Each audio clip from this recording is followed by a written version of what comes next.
Hi guys, welcome back to World Mechanic.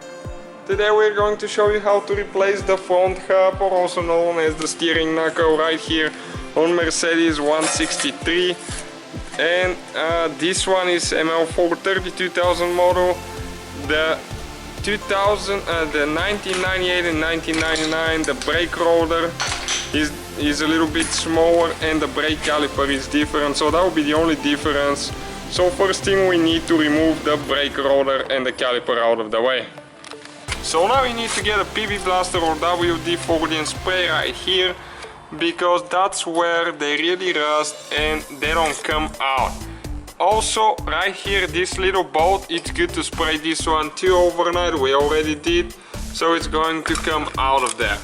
And now this is the brake right here, and what you need to do, you need to stick your screwdriver inside and compress the brake calipers, because that way, if you install new disc or if you're just turning this one or replacing with used one, you'll be able to place the caliper easy on the new one.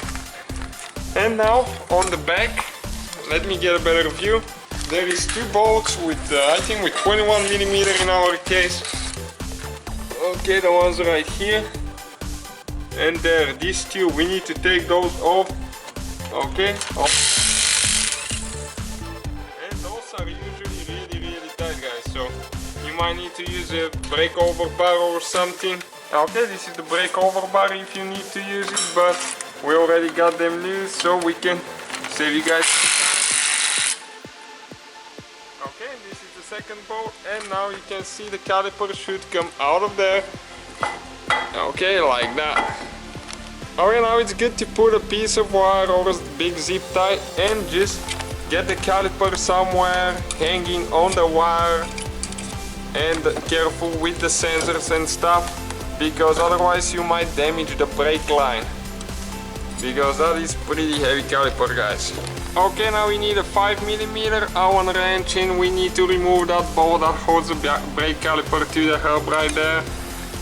And you just take it off all the way, and we're almost there, guys. So now what you need to do, it's stuck there pretty good. I told you, that's because of the rust. Okay, now with one hand, if it's still stuck, guys, you need to spray really good right here, and that's where it separates. And the two glides right here, spray those two and grab with one hand and just tap on this one with the hammer right here, and one person holding on this side. Okay, and it comes off like that. And this is the brake rotor, guys. Okay, we already removed the rotor and the caliper, and now we need to proceed with removing the nut for the CV shaft, for the CV axle right here. 36mm wrench. We got it loose with the big impact, but if you don't have one, before you remove the brake rotor and the brake, just have one person stay inside the vehicle with a big brake over bar. You're going to take it loose while one person is holding the brake inside the vehicle. Okay, first with a 10mm socket, we need to remove the nut, the bolt for the ABS sensor right there. That's for the speed sensor, so it's pretty simple. You remove this one and you shake it a little bit and you pull it out of there. Usually they get stuck over time. Okay, it will come out. And now with another 10mm we need to remove that bracket right there, so we do not damage the wires for the ABS sensor and the brake wire. Next, with a 19mm wrench, we need to remove, okay, that bolt right here, that nut, and if it's spinning you can grab it with a smaller wrench on the bottom, so that way it will not be spinning and you'll be able to take it off. Just take the nut off all the way. Okay, and we took it off all the way. And now this one for the steering right here, we need to remove it with a 22mm wrench or a socket you can use. If it's spinning, you can use Allen wrench in the middle to hold the shaft, the bolt, the actual bolt from spinning. Okay, the tie rod right here.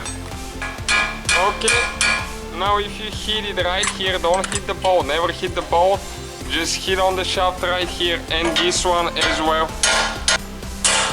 Okay, this one came off as well.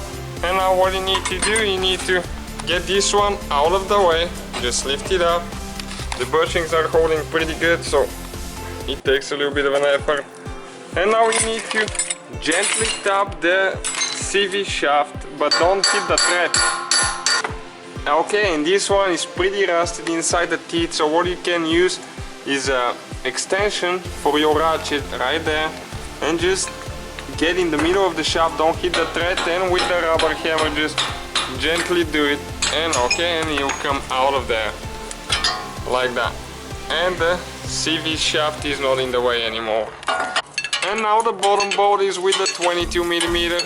Again, just take the whole nut off all the way right there. Okay, and we got that one loose now, and what you need to do, you need to hold it with one hand, and one person just need to tap it right there. Okay, you need to make sure that the CV shaft is out of the way. Okay, right there. So that's the old one, ours was bent, and we're replacing it with a new one. Okay guys, this is the used replacement one that we got, and what you need to do now, we just put it on this bolt right here. You need to get it tight, and after you get that bolt tight, you need to put the CV axle through the hole, make sure that the teeth line up, install the top bolt and the tie rod bolt, and put everything back together, the disc brake and the rotor in reverse order. Thank you guys for watching. If you have any questions, let us know. Don't forget to subscribe and give us a like. We upload about a new video every day.